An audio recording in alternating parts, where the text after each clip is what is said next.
네, 여러분 반갑습니다. 반갑습니다, 여러분. 네, 오늘은 골로새서와 빌레몬서 두 권을 살펴보도록 하겠습니다. 빌레몬서는 한 장밖에 되지 않고 골로새서도 몇 장 되지 않습니다. 이 두 서신서는 같은 교회에 보내진 책입니다.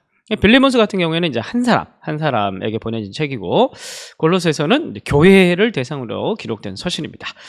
그래서 같이 보는 게 좋고, 또 주제도 서로 연결성이 있습니다.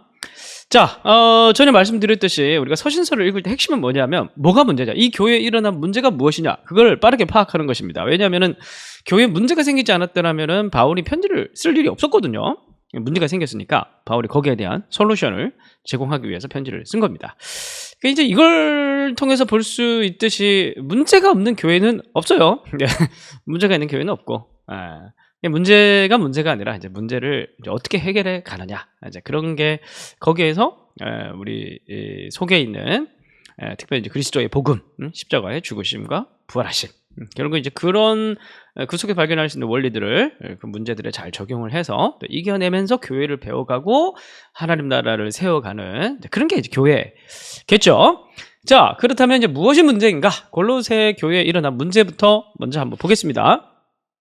자, 2장 16절부터 이제 23절까지가 핵심이라고 볼 수가 있어요. 그러니까 주제라기보다는 뭐가 문제냐, 문제의 핵심을 알 수 있는 단락입니다. 16절 보시면 2장 16절, 그러므로 먹고 마시는 것과 절기와 초하루나 안식일을 이유로 누구든지 너희를 비판하지 못하게 하라.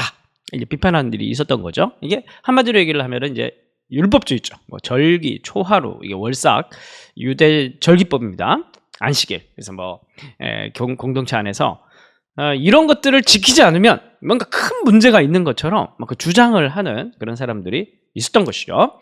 그리고 18절에 보면은 아무도 꾸며낸 겸손과 천사 숭배를 이유로 너희를 정죄하지 못하게 하라. 또 어떤 사람은 누가 이제 율법주의로 막 이제 잘난 척 하니까 또 한쪽 구석에서는 막 그 천사 숭배, 이제 꾸며진 겸손, 그러니까 약간 금욕주의 같은 거죠. 난 이렇게 40일 금식기도 하는데 너희는 왜 하루도 금식하지 않아? 그리고 또 너희들이 그리스도인이라고 얘기할 수 있어? 뭐 이런 식으로 또 이렇게 얘기한 사람이 있고, 정죄하는 양쪽의 사람들이 나타난 거예요. 언제든 교회는 이런 게 문제입니다. 뭐 다른 게 문제가 아니라 복음이라는 본질 알맹이를 집중하기보다 그 외에 나타난 어떤 형식들, 그런 것들에 매몰되어서 이런 것들은 마치 본질인 양 자기가 집중하고 이거에 따라오지 않는 사람들을 정죄하는 이제 그런 것들입니다. 그러면 저희 교회에서도 성경 365를 뭐 이렇게 하고 강조를 하고 있지만, 뭐 반드시 뭐 성경 365를 해야 되는 건 아니겠죠. 뭐 다른 방식으로 언제든지 뭐 또 통독을 하고 자기 나름대로 할 수가 있는 겁니다. 그러나 이제 뭐 성도들에게 도움을 주기 위해서 제가 이제 성경 365를 뭐 쭉 해가는 것이고, 그리고 뭐 이걸 하고 싶은 사람은 뭐 하고, 또 아무것도 안 한 사람일지라도 지나가다가 또 성경 365 얘기하고 나면은 또 한번 듣고, 그럼 또 유익을 얻고 뭐 그러는 것이죠. 뭐 그러다가 또 힘이 빠지면 또 너무 바쁘면 못하고, 또 힘이 빠지면 또 뭔가 시간이 생기면 또 하는 것이고, 뭐 그런 것이죠. 개인적으로 그렇게 생각을 합니다. 그러니까 이런 형식들이 뭔가 본질인 것처럼 생각하는, 호도하는 그런 사람들이 이제 이 골로새 교회 안에 있었다는 겁니다. 바울은 이걸 가리켜서 뭐라고 얘기를 하냐면, 20절에 보면 너희가 세상의 초등 학문에서 그리스도와 함께 죽었거든. 그러니까 예수를 믿을 때 이런 걸로보다 다 자유함을 얻었는데, 뭐 율법주의, 금욕주의, 열광주의, 이런 세상적 가치, 이런 기준들, 이런 것들로 다 죽었는데 왜 그러고 앉았냐, 막 그렇게 얘기를 하고 있는 겁니다. 자, 바울의 진단을 보시죠. 바울이 그래서 무엇을 진단으로 내느냐, 이러한 문제를 바울이 해결하기 위해서 어떤 교리를, 메시지를 내세우느냐. 지금까지 바울의 서신들을 살펴봤듯이 바울은 늘 어떤 원리를 내세웁니까? 늘 십자가를 내세웠죠. 그리스도. 그래서 우리가 먼저 이제 1장 6절을 보시면, 이 복음이 너희에게 이름으로 너희가 듣고 참으로 하나님의 은혜를 깨달은 날부터 너희 중에서와 같이 온전한 열매를 맺어 자라는도다. 그래서 뭐 복음을 듣는 것으로 끝나는 게 아니고, 이 복음은 열매를 맺고 그리고 자란다, 이렇게 얘기하죠. 열매를 맺어 자라는도다. 자라는 것이 복음이다. 그러면은 10절 보시면, 주께 합당하게 하사 범사에 기쁘시게 하고 모든 선한 일에 열매를 맺게 하시며, 이 열매는 뭐냐, 자란다는 건 뭐냐, 무엇에 자란다는 것이냐, 구체적으로 하나님을 아는 것에 자라게 하시고, 이렇게 얘기합니다. 결국 이 자란다는 것은 뭐냐면 단순히 행위적 의미라기보다 그러니까 십자가의 의미를 제대로 깨달아서 하나님이 어떤 분이신가를 제대로 알아가게 된다라는 거예요. 그래서 골로새서에는 그 기독론이 많이 나옵니다. 예수님에 대한 교리들이 많이 나옵니다. 1장 15절부터 20절에 보면은 우리 그 유명한 예수님에 대한 찬양 시가 나오죠. 만물이 다 그로 말미암고 그를 위하여 창조되었고 17절 또한 그가 만물보다 먼저 계시고 만물이 그 안에 함께 섰느니라.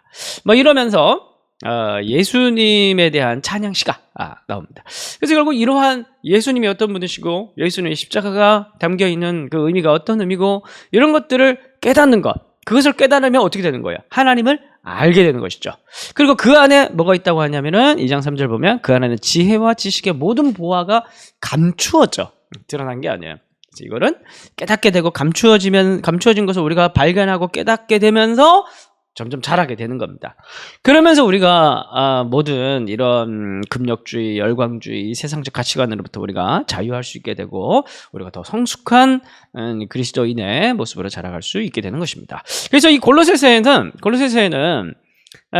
그렇게 교회 안에 그렇게 이제 쓸데없이 형식주의적인 그런 논쟁들 그런 걸 이제 이기기 위해서 또 십자가를 제대로 깨달아라, 배워라, 그리고 하나님을 아는 지식까지 자라가라. 그래 성숙한 그리스도에 대한 깨달음 이런 것들을 이제 강조하는 그런 서신입니다.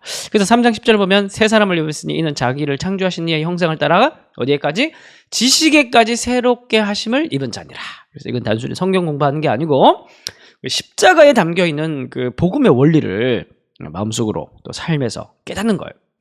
결국 이러한 것을 깨달은 사람은 어디로 나아가냐면 3장 12절 그러므로 너희는 하나님 택하사 거룩하고 사랑받는 자처럼 긍휼과 자비와 겸손과 온유와 오래 참음을 얻있고 이렇게 얘기하면서 14절 이 모든 것 위에 사랑을 더하라 이는 온전하게 맺은 띠니라. 그러면서 그래서 결국 이제 그리스도를 아는 지식이라는 것은 하나님을 더 깊이 깨닫고 하나님을 더 깊이 지식적으로 알게 된다는 것은 어떤 성경 공부의 차원이라기보다 우리가 더 사랑의 가치를 깨닫고 우리가 더 사랑하는 삶으로 바뀌어진다는 것이죠. 그래서 이러한 사랑의 삶은 그럼 실제적인 삶에서 어떻게 적용되어야 하느냐?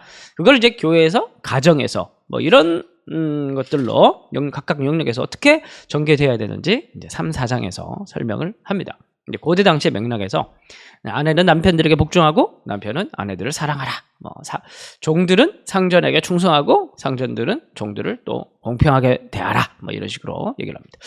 그리고 이제 빌레몬서로 가는 거예요. 이제 빌레몬서도 같은 교회에 보냈지만 이제 개인 서신인데 골로새 교회에 보냈지만 개인 서신인데 한마디로 얘기를 하면 사랑입니다. 빌레몬서의 핵심은 사랑이에요. 그래서 1장 1절 보면 우리의 사랑을 받는 자 빌레몬 내가 사랑으로 구하노니 이 오네시모는 도망간 노예예요.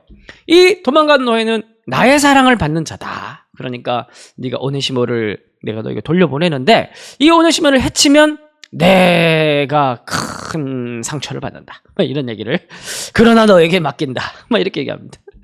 그렇게 얘기하면은 그래놓고 내가 너에게 부담을 주지 않고 싶다. 이렇게 얘기하면서 부담을 주는 그런 책이 이제 빌레몬서입니다. 결론은 뭐냐면 빌레몬서는 뭐냐면 한마디로 얘기하냐면 너에게 너의 가산을 도둑질해서 도망간 노예일지라도 그리스도 안에서 한 형제가 됐으면 이제 종이 아니라 예수께서 너의 지난날 죄를 다 잊었듯이 너도 그렇게 오네시모의 죄를 기억하지 말고 형제로 오히려 더 급진적으로 사랑을 베풀어서 우리의 사랑이 진실함을 증명해 줬으면 좋겠다. 이렇게 얘기를 하는 게 빌레몬서입니다. 그래서 오늘 결론적 적용의 말씀으로 빌레몬서 1장 7절을 가지고 왔습니다. 내가 너의 사랑으로 많은 기쁨과 위로를 받았노라. 저도 이제 담임 목사 사역을 이제 해가면서 이제 한 9개월 정도 되는데 아직도 뭐 좌충우돌 알 것 같기도 하고 모를 것 같기도 하고 막 그래요. 이제 열심히 복음을 전하고 말씀을 또 집중하고 하는 것도 중요하지만 결국 목회에서 가장 중요한 것은 예수님의 그 사랑으로 성도들을 잘 보살피고 또 이 세상을 또 예수님의 사랑으로 또 잘 품고 기도하고 중보하는 그런 역할을 감당하는 것이라고 생각을 합니다. 그러건 이제 결국 끝까지 이제 자기와의 싸움인 거죠. 자기와의 싸움, 내 안에 강박함들이 무너질 수 있도록 저 스스로의 싸움인 것 같습니다. 그러한 영적 전투, 사랑을 위한 여러분들 속에서 일어나는 영적 전투에서 여러분들도 승리하시고 저도 승리할 수 있었으면 좋겠습니다. 여러분들을 통해서 이번에 주변 사람들이 많은 기쁨과 위로를 받는 여러분들이 그런 통로가 됐으면 좋겠습니다. 기도하겠습니다. 하나님, 오늘 골로새서와 빌레몬서를 살펴봤습니다.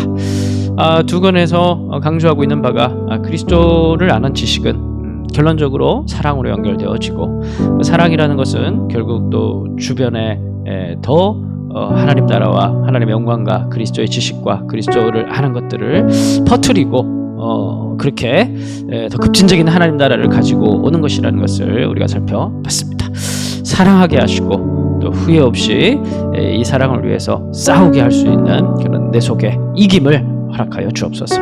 오늘도 말씀을 읽는 가운데 우리 속에 깊은 깨달음을 주실 줄 믿사오며 예수님 이름으로 기도합니다.